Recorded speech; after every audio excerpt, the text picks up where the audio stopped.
I think this is mostly going to be for the future. It'll be for us, you, me, Claire, and for the future. Claire's here as well. Hey, Claire. Um, Good to meet you, sort of, through the... Yeah. Hello. Hello. Thanks for being patient and also for your contribution. Holy cow. Of course.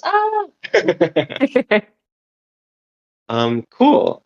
This is actually really awesome. I love it when we have like a conversation that has audience as well and can lead like a conversation like that, but it's super cool to just have basically what we had on the phone the other day, just kind of a very relaxed, not having to worry about other people trying to like ask questions through text and navigate that space. Just talk.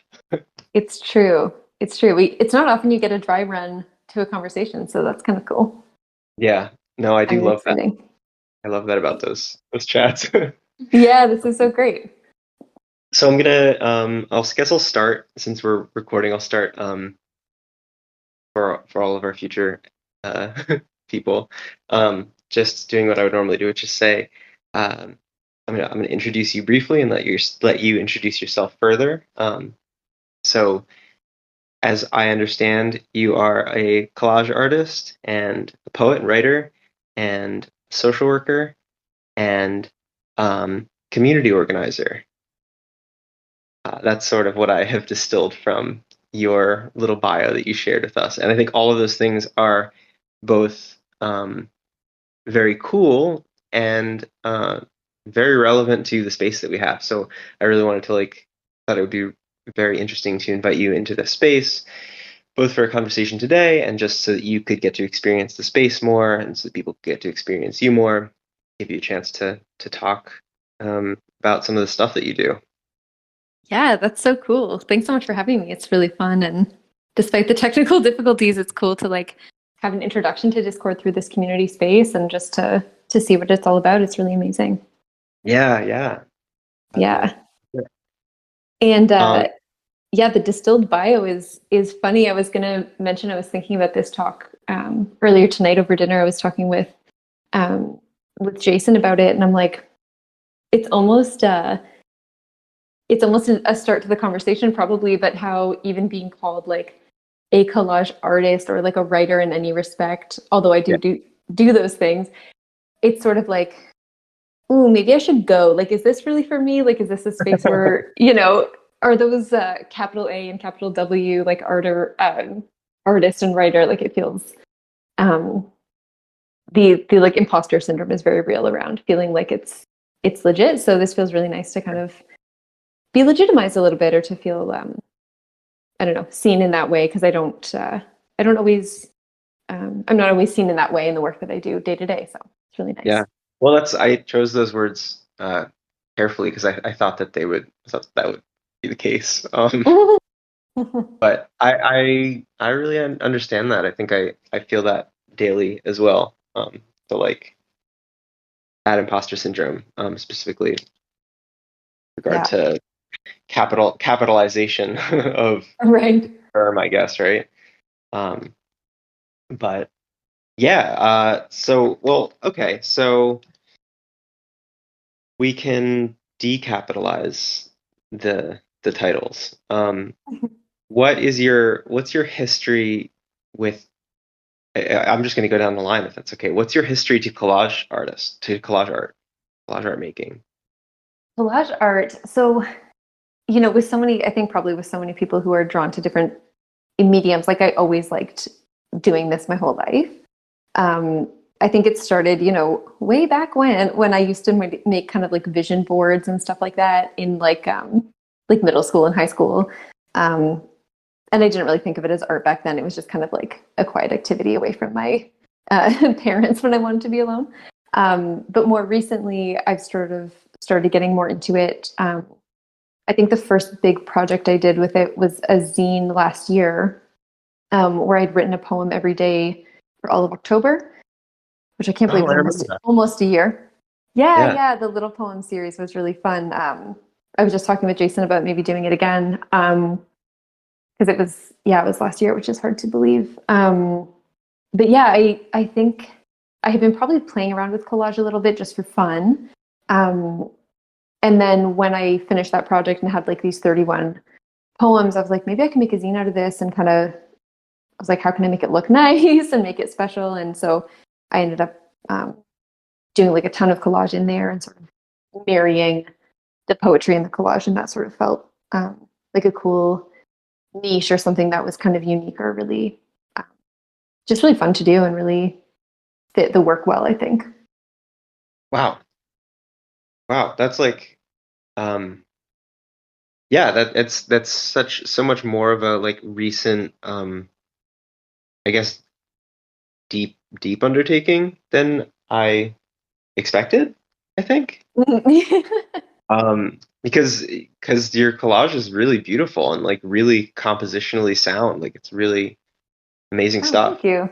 Thanks. Um, so I would continue asking about collage stuff, but I think I have to like delve around. So then what's your relationship with writing? Well, I think you're going to catch on to a theme here, which is that I started doing things for fun, and then at some point somebody was like, that could be a like a quote unquote real thing. Um, and then I was like, oh, okay. And then sort of took it more seriously. Mm. So I've very similar to the collage stuff. Like I've always been interested in writing in different ways and journaling, especially, which I think is a really underappreciated form of writing that is so delegitimized as just kind of like personal ramblings. But anyways, I like that a lot. Um, and I've been writing poetry for like a number of years, really in my iPhone notes for the most part. It was. And then it was a couple of years ago, maybe like it was definitely pre-pandemic. Maybe it was Christmas 2019 or the year before. I can't remember. Um, but I was talking with some people, or actually it was with Jason originally, and we were talking about poetry in general. And he was like, "What's your editing process for your poems?" And I was like, "Oh, nothing. I just write it in one shot, and then I'm like, that's a perfect poem. I'm never gonna look at it again." Yeah. Just like just an absolute genius writing a one poem in one go. And so we just sort of started talking about it, and I started experimenting with like looking at pieces twice and kind of messing with line breaks or things like that. And it was around that time that I put together the first chapbook that I did,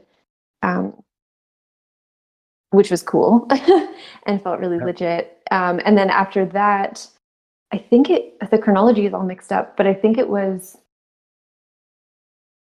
oh gosh, maybe it was well before that. Time has lost all meaning. Sure. Yeah. But my friend and I, who were both sort of like amateur poets, we started this writers collective together for people like us and people who are sort of more professional-ish, to like share their writing with each other. So when I got involved in that, I still don't think I was like considering myself a writer. It was just like something I was doing. I don't really know what the difference is, but it was cool because some of those people had gone to school for like creative writing or poetry, and they taught me words like enjambment and things like that I had no idea what they meant. So yeah, I think after that I kind of like felt a bit more comfortable and put the chapbook out, and I put out another poetry book, and then little poems, and yeah, kind of trucking along that way. Yeah, there's something to be said about like in both of those the stories that you've told. There's something to be said about like beginner's mind in Mm. in that, you know, I've also been writing for a while and only recently committed to memory what enjambment means, like there, Mm-hmm. I think that's a powerful thing, like to kind of forego the traditional route, or to forego the like um I don't know, the academic route in terms of actually forming the basis for your um uh uh expression. Right. Because I think that when the two things happen at the same time, that can be kind of, it can be detrimental depending on who you are. Like, the formalization of like, oh, this is how you do this, or this is how how you write this, or this, or this is, or in visual art, this is the correct way to make a collage or graphic design or whatever. Right, Um, right. and that, I think, in tandem with trying to discover the very foundation, like the very basic elements of your expression, and kind of like squash you. So I think it's very cool and very like empowering to hear you talk about that route, especially for anybody who listens to this in repeat. Anybody in our community who listens to this, many of whom are um, kind of in that moment, that moment of discovery. Right. Yeah, it's such a scary place to be, I think, looking back on it. Like, I think I was sort of, not to create like a mythology around it, but I think it was very innocent and very, yeah, like that beginner's mind, or very sort of like for the hell of it. I wasn't sort of like, I need to meet with other writers to like advance myself, or I need to, I wanted to learn from them, certainly, and like, get critique, because I had never had anybody read anything I'd written before. And I didn't know where to have that done because I didn't go to school for this. But yeah, it was pretty vulnerable, actually. And I remember feeling nervous a little bit, like when people were throwing around those kind of like, writery terms and things like that, and talking about, submitting to journals and, all these kind of gateways to, being real or whatever. I remember I can actually consciously remember, and the word enjambment specifically sticks out in my mind because, they were throwing this word around talking about, I think it was one of my poems actually. And I remember almost feeling like I could see myself at this crossroads of being like, do I pretend I know what they mean or do I Yeah. ask? And I was just like, what is that? And I was kind of nervous, but it was nice to sort of just be like, I don't know much, but it was really cool to be taught. And yeah, I really enjoy that experience a lot. Yeah, I Especially think when I didn't know what I was doing. Like, I wasn't like, I'm working toward a book, or it was just kind of like, I like writing. I just want to get together with people and see what happens, kind of. yeah, I think that's like I think that I totally know that feeling of the crossroads. I You made me think of my entire education learning guitar and theory from my Mm. guitar teacher, which was basically me saying, "Yeah, I know what you're talking about," um, Right. because And panicking. I knew he would tell me slow and he would repeat himself, so I'd just be like, "Yeah, I know what you're talking about. Keep telling me new stuff." Right. Um, and I think that's like valid and pretty valuable, but it's also from like the frame of somebody who isn't just seeking learning, but also like building community. I think that the other, like the alternative, is so useful for deconstructing that elitism around like information Hmm. in the arts. Like, no, I actually don't know what you're talking about. I don't know what that word is. Like, we don't all just know what that word is. Right. Like, I don't have an MFA. Like, I need you to Yeah, tell me, yeah. in more simple terms. Totally. I think that's really powerful. Yeah. And it's funny because, like, when we were talking about doing this talk together, and you were talking about like artist, activist, and kind of what that looks like, I was like, what is it that I'm doing? How would I quantify that, or what does it mean to me?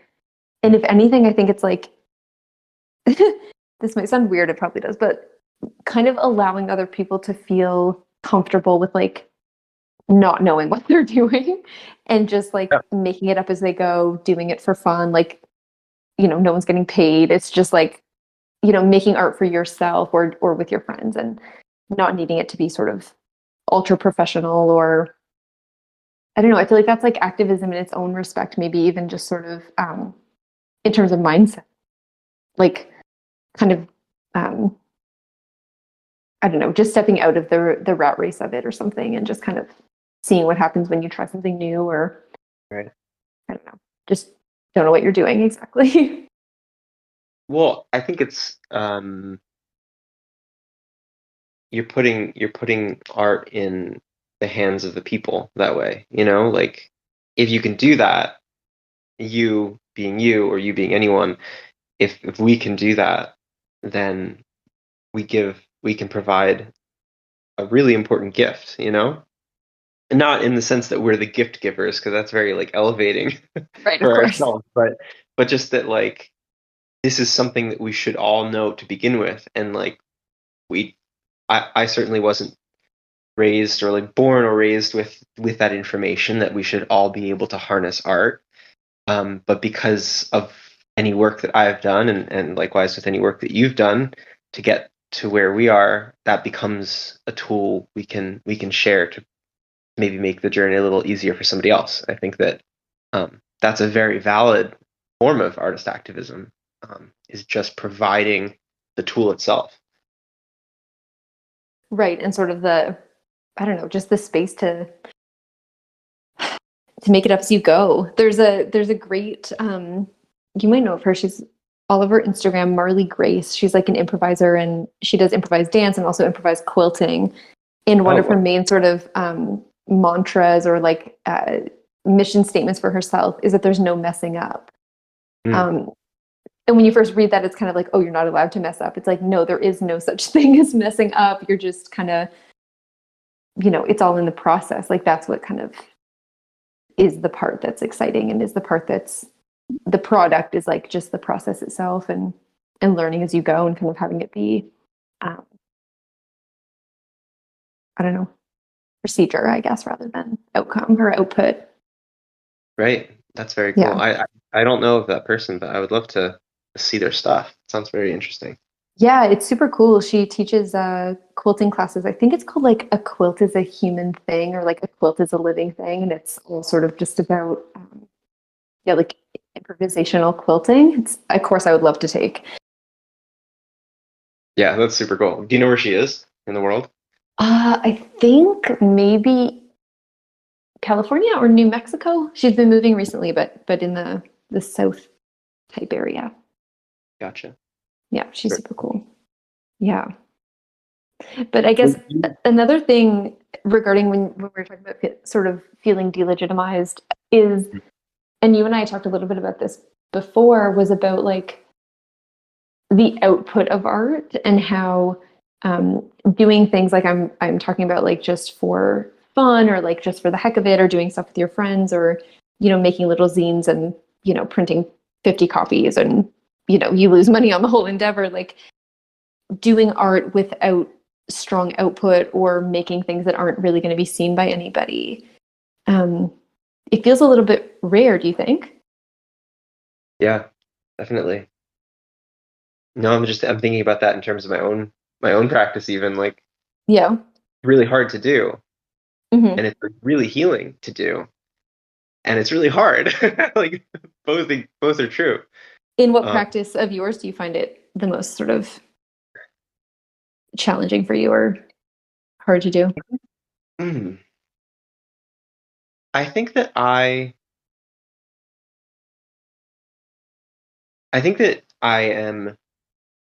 think I have work to do, and I think that the way that I make my art, writing and music, right? Like Hmm. those together or apart, um, are as like I think the heady version of myself. I would say like, oh, they act as a mirror for me, a mirror to myself. And there is a version of that in which I get the beauty is that I do get to look at that eventually. I get to look at that, kind of reflect on it, and see who I am a little more clearly. Usually it takes like a little while after I've made the piece to feel that. But there's also in a lot of that work, so I kind of work slowly. Um, there's a lot of like internal pressure to make sure that that work that I pour into something is also experienced by somebody else, Mm. with the hope that um, with the hope that whatever I'm learning about myself, whatever I'm learning about my connection to my art or my connection to the people around me, so that's usually what my art is about, Hmm. is that it can provide something for somebody else too. Right. So there's like very much like a drive there to make sure that uh, that I can do that. And the worst case scenario, which is actually very often the case, is like that I go into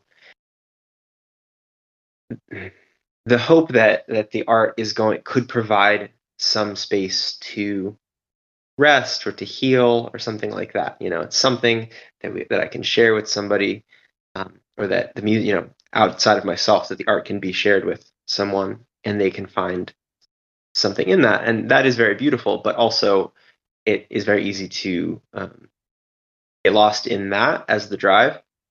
Uh, Hmm. you know, I- and I was just thinking, you were talking, and I was just thinking about that was like fully what fueled the last piece of art that I made, um, well, that I published anyway, which was an album actually a year ago yesterday, that I finished through. I'd started thinking about, and I like decided to finish it and finished it through the beginning of the pandemic, through took me within before and then through the first 6 months of the pandemic. And I was so deeply fueled by feeling like I have this thing, I have these thoughts that are, I have access to my emotions, I have access to these tools of art making. And I Mm. want to be able to solidify these feelings, even the really, really hard stuff. Um, because we're in this thing, and I want to make sure that it's shared, so that even if just all this work that I pour into it, even if just one person can hear this piece of art and Hmm. feel something or feel connection with me, that's like why I did that. And I think that is well and fine, but it also very often overshadows the other half, which is, I think, what we were kind of talking about on the phone, and what we're talking about a little bit here, which is the other half, the mirror, like Right. just making a piece of art and just sitting with it and looking at it yourself, and knowing just you and the art. That's it. Right. But So I love it's such an it. interesting point, because I think if I thought about it on a surface level, I would think that like, well, I don't even know if I believe what I'm saying right now. We'll see. We'll see when I say what I think. But, you know, doing something just for output, I always think of that, or I conceptualize that as sort of like um, capitalist, right? Because I always think of output as like sales, or like hits or likes or something like that, that's like measurable, which is also valid. Like nothing wrong with that, obviously. Mhm. Especially for people who make this their living, right? Like I have the privilege of this being like um, a hobby for me, or like something fun for me. Um, it's not what I do to pay the bills, but it's interesting what you're saying, and I actually hadn't thought of it that way necessarily. That you want to do something just to have it be like a place for other people to have a safe landing, or like a place to um, like a piece of healing for them. And it feels silly that I hadn't thought of that, because the latest zine that I made, like the collaborative piece that I made on um, queer identity in hetero presenting relationships, or like on bi erasure or Mhm. queer erasure, that's exactly what it was about, right? It was like I had been having these feelings based on my identity, but I was like, maybe we can get some people together so we can all feel less alone, or less isolated, or less siloed. But I hadn't really thought of that as like um, output or product based, although it totally was, and it was like for consumption Mhm. by other people, but with this sort of like um, social justice purpose. So that's a really good point. Like it's definitely not a bad thing, and it's why we make art a lot of the time, right? Is to like share it. Um, but Yeah, yeah, well, it's a good reminder for me to not just think of it as sort of I don't know, cynical or something. yeah, yeah, I can understand that. I think that the opposite is probably useful for me, which is just to not let um, that drive itself overshadow um, the the benefits of sort of healing yourself. It's the same mechanism. just 180 degrees. Like Right. if the goal is to heal or provide safety or space or a moment to breathe or dream for somebody else, well, then it's exactly the same thing for you. Right. And that should be valuable also. Definitely. Yeah, that's So so true. let's talk a little bit about this most, because I wanted to spend some time talking a bit about Double Edged. Yeah. And so you've touched on it a little bit. This is your most recent zine that you put together, Yes. collaborative zine. Hmm. Um, what um, this is the first collaborative. I guess you could almost call it. Well, I guess zine is the best word for it. This is the first collaborative zine you've put together. It is, yeah.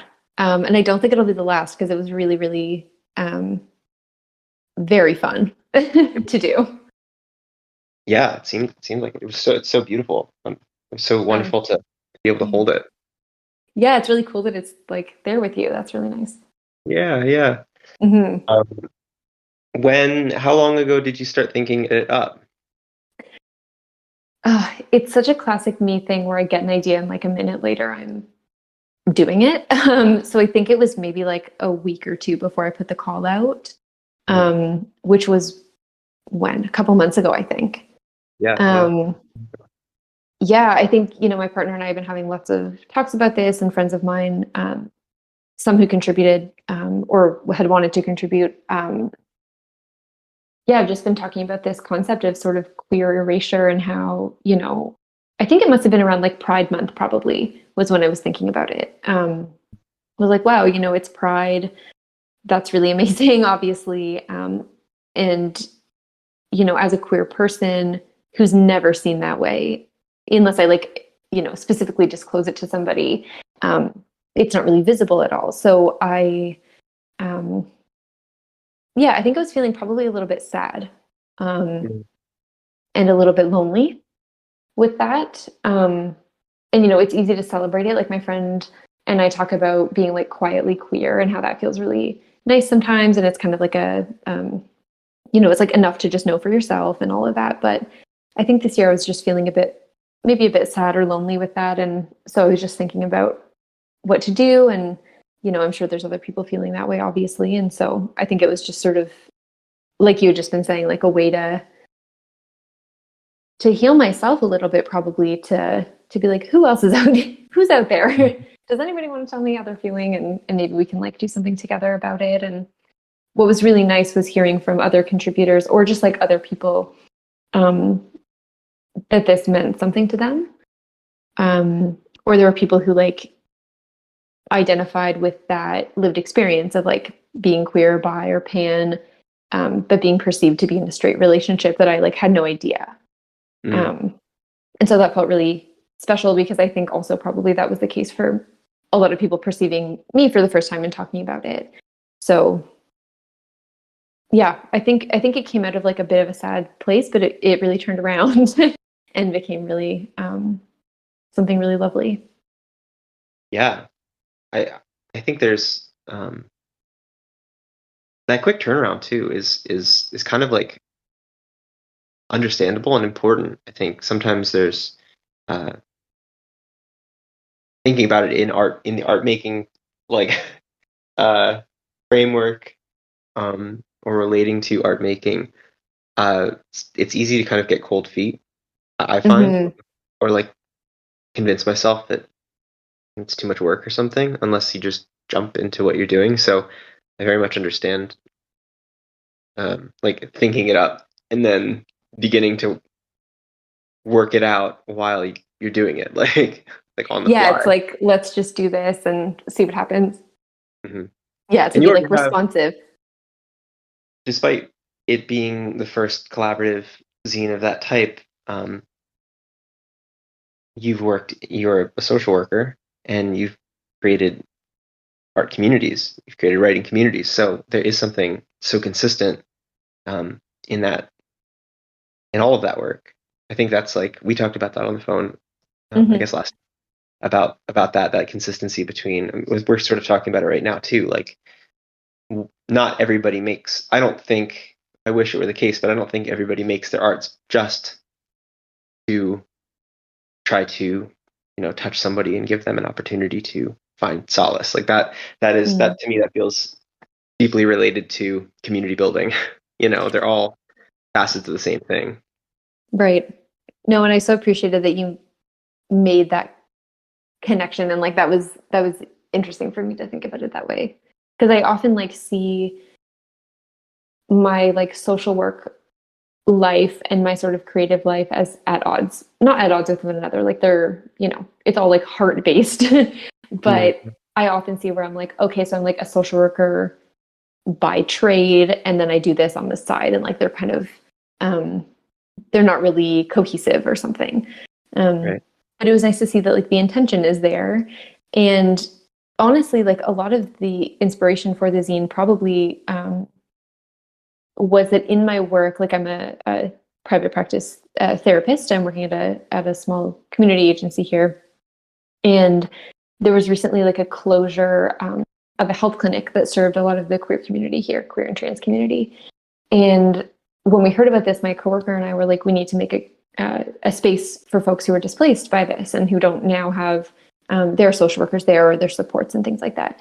So we made a group, and it's interesting you use the word solace because it's called Solace. And we just recently announced one starting October for teens. That was for adults, and this one's for teens. And I was so inspired by all of the people in the group who were like, out, and I wasn't out, and or I was like sort of out. I don't know. The coming out process is weird, but yeah, I think it's sort of like a mutually inspiring situation where like the zine, they kind of informed each other, I guess. Yeah, definitely. I guess to give a little bit of background, but then there's something I want to like throw at you. I think it was, let's see, in 2014, I returned to school. I dropped out for a couple of years. I returned to school and saw a counselor there who I ended up seeing for a few years. And then he basically said, you don't need to be coming in here to see me. We just have an hour-long conversation about art every week now. And I think that we're friends. Right. And he was like, we can be friends if you want, but I can't see you. Like, we can't do that. It's one or the other. Yeah. Yeah. So we transitioned into friends, and he became the advisor to the artist collective that I ran at my school until I graduated. And we've been friends since, and have done other projects together and collaborated in that way. And I think it was in 2019. He'd moved. It's 2019. Yeah, he had moved to Nashville and asked if we could journal together. You were talking about the legitimacy of journaling as an art form, and I really connect with that. But he asked if we could write to each other, if we could journal together. And so cool. We did. And we did consistently for at least the whole summer. And then he sort of petered off, and we're trying to get it. It's almost, it's 2 years later now, basically, and we're trying to get it back. But in that, he's a writer. He did his undergrad in writing. And when I met him, and still continuously says that he holds the Guinness, I think his line is, he holds the Guinness World Record for longest stint of writer's block. And that's, his way of, I don't know, I think like keeping himself from writing a little bit. And so we started writing together, in 2019. It was really, really powerful. And because it was journaling, he was maybe having a little bit less of a hard time editing himself. I think he definitely did, and he wrote about that a lot, like the struggle of editing, struggle of like perfectionism. Right. This is very roundabout, sort of. No, I love this. To paint the picture of somebody who is in therapy space and also a writer. But something that really resonated with me that I think of, I won't say every day, but probably once a week, is he talked about trying to understand himself less as basically a wannabe writer and more as like aspiring to tell stories or to share stories and to understand what exactly within that he wants to do. Mm, I think it's really powerful to sort of deconstruct. This goes back to the beginning of our conversation um, to like deconstruct the formality of some of those titles, because I think that he had, since way before I even met him, he had like held value to this title, writer, and right. it really messed with him. It really fucked him up, I think, Totally. Um, and he was sort of just stream of consciousness talking about it, and he was talking about his writing and writing personal essays about his life, and then he was writing about um, being somebody who is a therapist, and he said, in my day job, I don't tell stories, I hold stories. It is my job to hold somebody else's story while they figure it out, while they heal, while they take the time that they need. Right. And I just thought that was so powerful. And I think I'm sure he is too, but I think I'm still uh, deducing what like the infinite definition of that concept would be, like a story holder rather than a storyteller. Right. And it seems very very much that some of the things you're talking about are really similar to that title. Yeah. I love that a lot. I love that a lot. What an amazing relationship you have. Like that's so cool that it was able to transition and be so like rewarding for both of you. Yeah, definitely. That's I so cool. agree. It's a really I'm really grateful for that. Um, Yeah. Wow, what a humbling thing though, the story holder. I love that a lot. And yeah, I because yeah, like I was just gonna say, I think storyteller is so active, right? It's like you're doing something. Um, but story holder, you are too. You're just sort of absorbing or I don't know, just like honoring. That's what I think of a lot in my work is like I'm just sort of witnessing and honoring people. hmm Um, a lot of the time. Like obviously there's sort of things you're supposed to be doing, right? Like advice you're supposed to be giving or techniques you're supposed to be teaching or things like that. But so much of it is really just yeah, like witnessing and honoring people. And the story holder concept actually um, is very validating for the work I do as a therapist because it's like sometimes it feels like I'm just listening. And I don't right. know why that's like just like listening is a big deal. But Yeah. sometimes I'm like, am I just listening to this person? Like, what am I offering to them? Um, on the days where the imposter syndrome is bad or I'm tired or I don't feel, my best or whatever. Mhm. Um, but to reframe it in that way is really beautiful and kind of it's more like reverent to the relationship, I think. Yeah, that's a great word for it.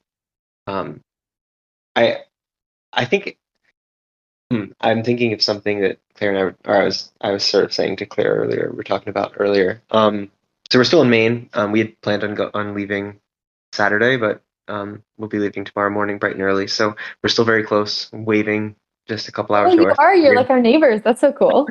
Yeah. You're probably like the um, closest people we know out here now. yeah. We'll stay up here. We'll just barricade ourselves in this place. Yes, please. Um, but so we went and visited this uh like artist space. There's this couple that were both painter, like artists, multimedia artists, painters and sculptors and a bunch of things. I think they're like in their mid 70s. Yeah, I think they were 45. So I think like mid 70s.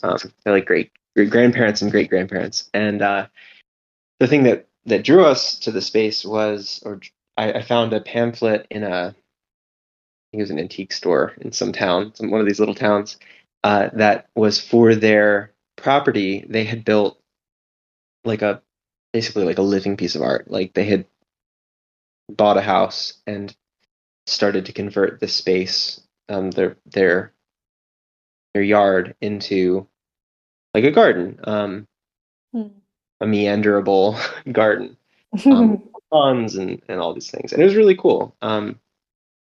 It was teeny, but it was also like it was just it was heavy in that you could tell that they spent a lot of time on that, and it sort of doesn't matter what that looks like, right? Like that's its own conversation. It doesn't matter whether or not it was beautiful or pristine. It was just them. They just spent a lot of time on it, and Mhm. they tended to it, and they cared for it, and that's super wonderful. Um, but I had this conversation with the wife. It was she. I only met the one artist. We only met the one artist, and she. I think it started. Um, I said that I liked painting and I liked the colors and I liked the way that they, the kind of like interaction of the colors. And she started telling me one thing and started telling me another thing and started talking about art. And all of a sudden, she was just talking and talking and talking about all these things. And it really, afterwards, it struck me. Um, I was thinking about how, like, if you can just give space, people will talk. Uh, Mm. and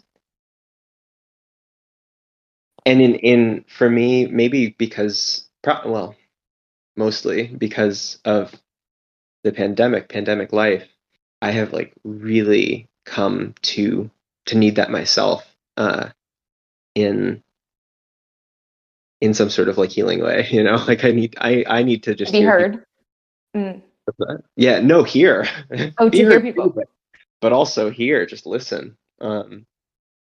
It's like it's really nice to just kind of experience a stranger as a non-stranger, like provide a space and feel like I did a good job, feel like, hey, I nailed that. Yeah, yeah. Like, what does it do for you to be like when she was talking to you? Like, obviously, you were probably interested in the content, but like, how did you feel that she was so interested to share with you? Like, what did that do for you?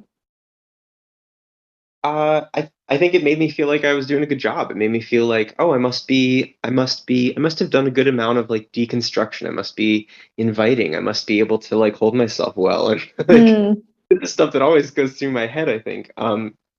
But specifically with regard to her and something that I kind of had like an aha moment about um today was that I feel like I'm finding that specifically older populations uh,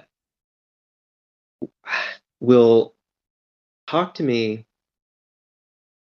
They'll end up talking about life, life, and worry of who's vaccinated and who's not, and things like that, and what's going on in the world. And there's like the surface level kind of like camaraderie in, oh yeah, that's very tough and scary, but there's something that I feel like I had noticed today, which was that we part of the fable of growing up and getting older is that when you get older, you will have advice to give, and that there is like the world is seemingly so different and there's so much going on that no one really understands. And so right. position, that position of informer or bestower of knowledge, or bestower of wisdom, or bestower of like the tools to get through really doesn't exist. And I think that that's I'm sort of noticing that like like there's almost I don't really have an answer for you. You know, I don't really know what to give you. And so Right. I think maybe to actually answer, you said what did that do for me? What did it feel for me? How did it feel for me? Is that I feel that I'm finding myself leaning more into just trying to be like more calming. Like I think I try to be Right. as calming of a person as possible. Um, but even more so because like, no, I know you don't have any advice. Right, right. Don't show that, It's okay. And Yeah, I like don't no expect you pressure. to have that. Yeah. Hmm. Right. Um, but no, you were just you were talking about the value of listening or just listening, and I think that Hmm. made me think of that. Um, because also another thing that she did and that I've had other people do recently is we talked and it was cool, and I kind of like transitioned out of just kind of like hearing her talk. Um, and Claire and I went to leave, and she stopped. She like passed by us, and she said something like, "Oh, sorry, I really hope I didn't like yammer for too long." Oh, yeah. Mm. And that's always, it's like clockwork. That always exists. So End of it's those, exactly right. and it's really tough. It's really tough to hear, Yeah, it's because really sad, eh? It's sort of like, oh my gosh, like that was a lovely experience we had together. Like, I don't want the story you're telling yourself to be that that was painful for me or like I was tolerating you. right, It's such yeah. a gift. Yeah. But I think listening is very very important for um, for all of it, for community building, for ourselves. Yeah. No, it's I really will. validating to hear what you're saying. Just, I don't know, imposter syndrome bleeds into everywhere. And it's nice to remember to be on the other side of the equation. I don't know. I feel like I do so much more listening than talking most of the time in my life. And so Mhm. it's nice to remember for the people that are being heard that that is also really valuable. Like it's a good thing. It's a good Yeah, thing. definitely. Yeah. Yeah. Um, I think I want to open it up. I see a couple people. I see Brian and Doug for sure. That may be interested in asking questions or saying hello. And Claire, of course, is with me. Is it cool if we sort of open up to Sure. larger audience, larger Yeah, yeah. conversation? And also I see Liam, who I actually don't know if I know. Hi, hello, Liam. So, Claire, do you have anything you want to say right now? No? Brian or Doug, if you feel like jumping up, saying something, or asking a question, or saying anything, I think you guys can just do it. Um, and Liam, if you want to jump in, I think I may need to authorize that, but you can. You can. I think you raise your hand is the gesture. Hello, I am here. I'm listening when I can. I'm at my mom's. I just got done band. It sounds really super interesting. I liked what you were talking about earlier, like way earlier, like 20, 30 minutes ago. I don't know if I'm speaking, if anyone can hear me, I about can hear making art and then like something about like if other people are listening. I thought that was pretty interesting. you. Well, it's nice to have you, Doug. Yeah, thanks so much. Yeah. Cool. I have to hold the phone up. It's not on speaker anymore, but I'm going to get out of here, out of the speaker zone. Okay, sounds good. Thanks for listening.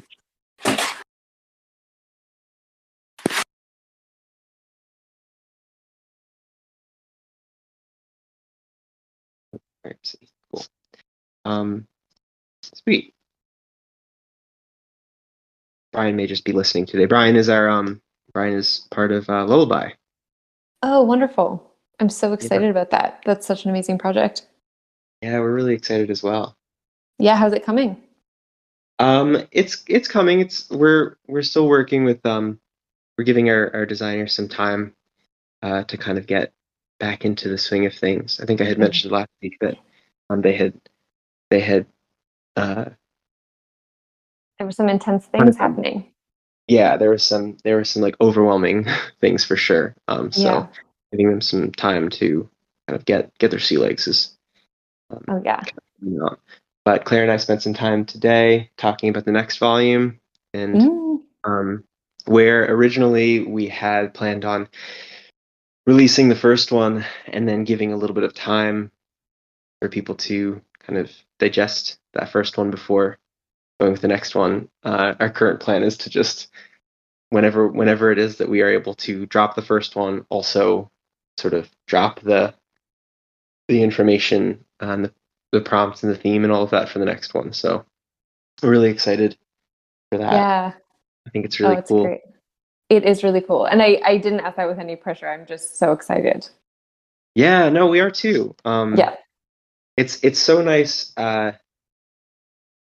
This goes back to the conversation about like jumping into something.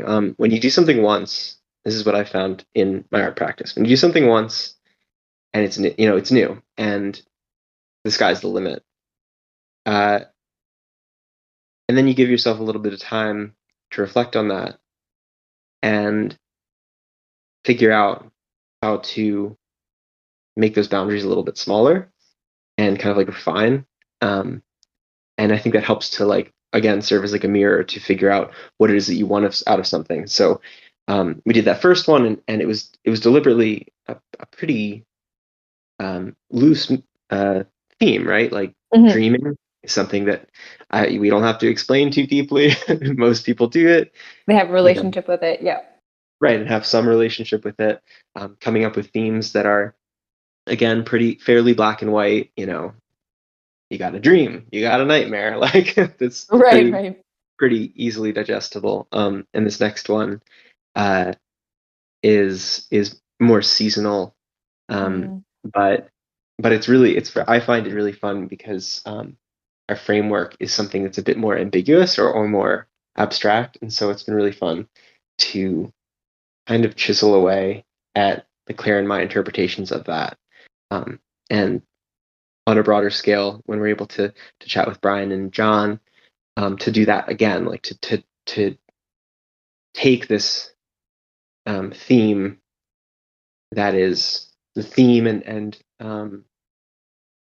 uh, kind of like injected information and kind of like try to figure out the common ground for deducing what it means and then what it could mean um, for the population is really fun. Yeah. So fun to Elevating that. be. It's Yeah, it's amazing. It's I can't wait to see what where it's gonna go. yeah, us neither. What was I thinking? Oh, I'm just bouncing around now. Yeah, I think it'll be really fun. We've been working on uh trying to come up with so Claire for the first one had a playlist, a Spotify playlist that like paralleled chapters in terms like Mm. for a sense of like inspiration, option for inspiration. I don't know if you saw that when when we first made it. I Um, I I remember seeing you posting about it. Yeah. I think that's so cool. The um, multimedia inspirational experience. Very cool. yeah, and I think that's going to be really fun. That'll be a really fun space to play into, which is also like why it's so interesting to like try to deduce like what we mean, like what the nitty gritty about like the theme and everything, to come up with music that can work, to come up with artists that might be inspiration for that sort of thing. Um, but it's really interesting and like hard. And I think in that space too, like I find um, I wouldn't say necessarily imposter syndrome, but maybe something else that we talked about that didn't necessarily give it name, which is just like the over analysis of it all. Like I find myself being like, oh, what if we provide too much information, or like what if we like sway? What if somebody's like looking at our stuff and we end up swaying them too much in some direction because we've like Right. railroaded them, right? And Right. um, as I'm saying that, I'm having the aha moment. I'm remembering something that I try to remember frequently, which is one of my old advisors in school is a printmaker, and um, she was she basically said like this was her kind of motto, regardless of medium. She would say, "Go ahead and try to copy somebody. Like, do it. Go for it. Hmm. Try to make a copy. Like, as long as you're not getting super, super lost in that, which it's possible. And you can see that. And you can see examples of that, like artists that just try to be another artist. Right. But if it's just in like a single moment and you're just trying to copy something, you won't ever do it. You will make it in that realm or that aspect, you'll make it worse, quote unquote, because you'll actually just make it you, you know? Right. You put like your flavor on it and it'll never be the same twice. Right. Mhm. I'm just thinking of that kind of like as a realization that that there's you almost couldn't railroad somebody with suggestions or material, no matter how much you gave someone, I think, because ultimately if they choose to take the step to actually like engage with and then create a piece of art out of that in the space that they feel is safe to make that art, they're just going to make their own art, even if they think they're copying something. Right. And you just can't anticipate someone's relationship to those prompts or to like those examples or, the inspirational vision board or whatever it is. Right, Like right. you never know if someone's going to hear that and be like, oh, I prefer like the total opposite aesthetic. So I'm going to look at something. Or like you just never know how that's going to be taken up anyway. Mm-hmm. Yeah. So what's you mentioned that you think that maybe you just don't know because you have to 1 week ahead of time, right? Like that inspiration hits. But you mentioned maybe doing another collaborative zine or something like that at some point. Yes. Yeah. There's this one I might have to wait a little bit because it's not just me. And if it was me, of course, I would just start it tonight because I can't help myself. But no, I have a friend who lives in Toronto where we used to live. And we've actually never met. We're like internet friends, but we lived in the same place for a long time. And she's a collage artist too, and she does like digital collage mostly, but also analog, like we call it cut and paste also. And she's a poet too, and just a really amazing creative. She also makes jewelry, and she's super cool. Her name's Katya Engel. You should check out her stuff. She's a brilliant, awesome person. But she had suggested doing a collaborative zine with me where like I would cut out images, out of my like stock of magazines or whatever, and some poems of my own or like new writing or whatever, and sort of like tape that in an envelope and mail it to her.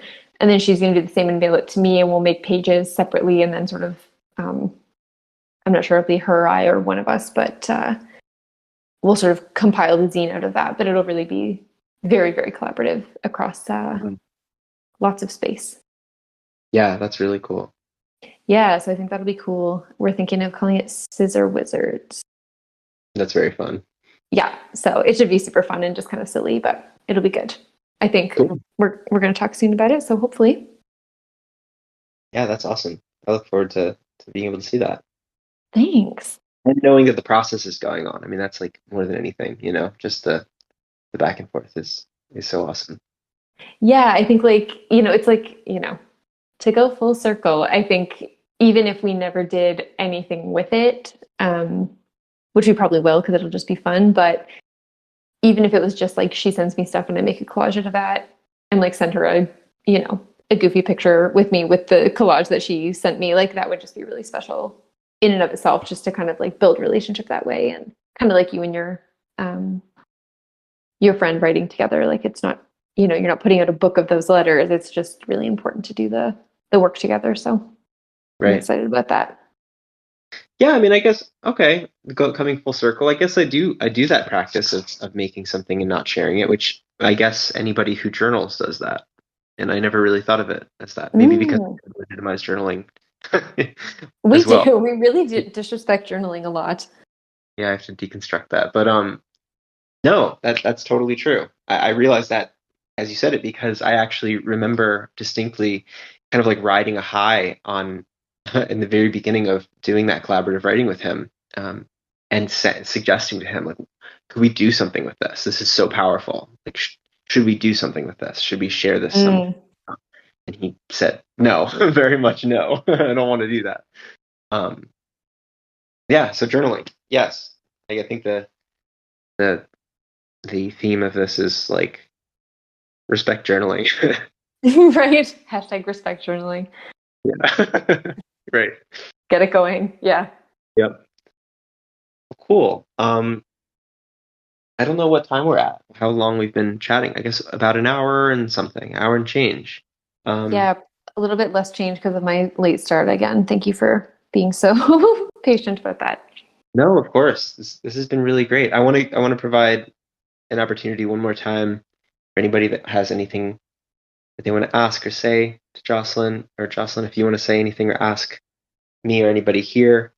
Um, and then if not, or at the end of that, we can go our separate ways and just feel warm and fuzzy. Brian, Doug, Soph, if you want to jump up, you can. If not, that's that.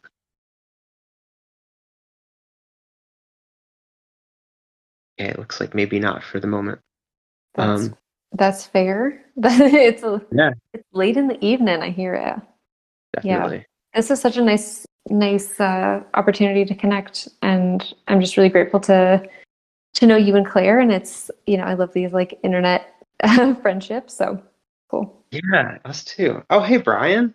Hey, I put a question in the chat. I didn't know if you saw it. Oh, I'm sorry. I didn't That's see it. okay. I'm just using my phone. Um, I can.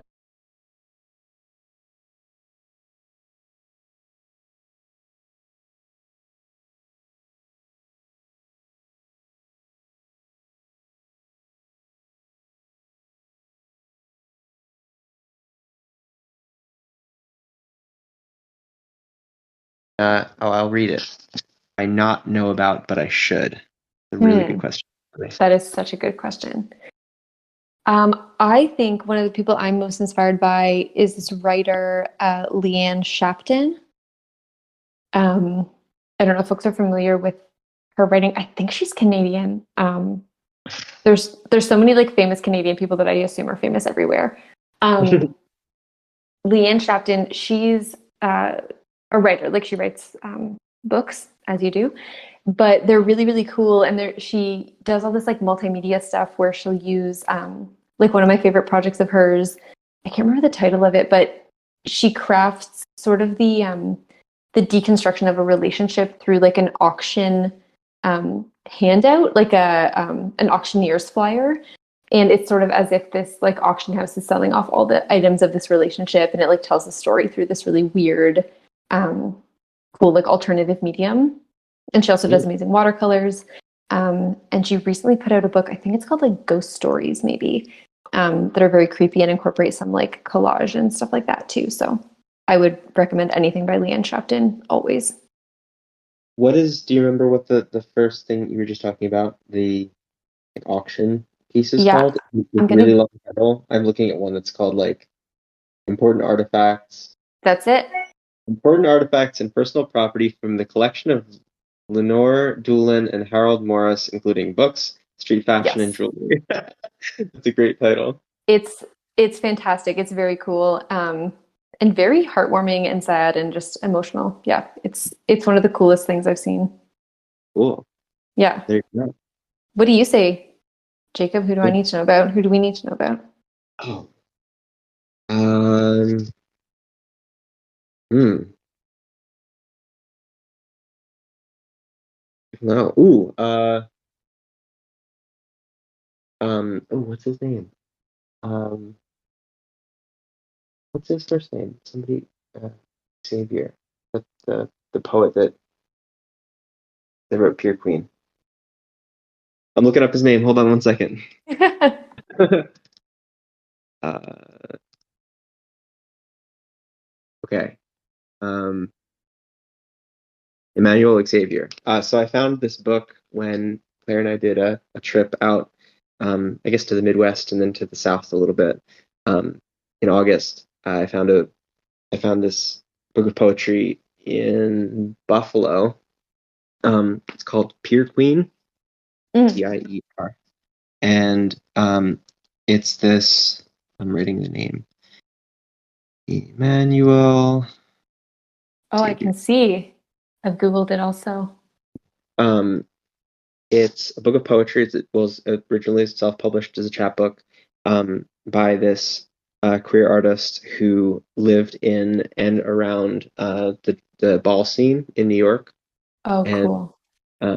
they are just really, really intense poems. They're really, really beautiful and so capturing of like New York or just peoplehood. I find myself being really drawn anymore to art that feels connected to like that strange like frenetic inspiration that comes from there's 18 million people in one space, you know, and they're all existing. Like there's something so um uh like I can't think of another word besides like godly. Like there's something so like supernatural and like elevated about knowing that there's just so many people existing in one space, living their lives together, living their Right. lives apart. And you know, a place like New York is a great example of that. You know, like there's a lot of people doing their things, and Right. so to see like a snapshot of an earlier moment in history, um, you know, do that, capturing that. I just read Claire and I both just read that book. Wow, it sounds amazing. Really, really cool. And Brian, I actually wanted to tell you about it and either tell you to buy it or buy it for you and send it to you or something. Um, so that answers your question, I think. I hope. Absolutely. Um, Yeah, absolutely it does. I'm gonna check that out for sure. and you, I want to get all of the things you suggested. A couple of really great things that I want to make sure I don't lose. So, Leanne Shapton, uh, you talked about the artist who does improvisational quilt making, Oh, Marley Grace, yeah. Marley. Um, like Leemarlee. Um, Cool. yeah, she does a bunch of stuff. The dancing and the writing and the quilting. She's very, very cool. Right. You mentioned one more person, and I don't remember who it was. Maybe it'll come. If you can't remember, it'll come back to Oh, us. my friend Katya. Yes. Yeah, K Katya. E Y A. Katia. Yeah. Mhm. Um, Engel, Engello. Awesome. Yeah, I will. I'll she drop all is of them in very, the. very cool. Cool.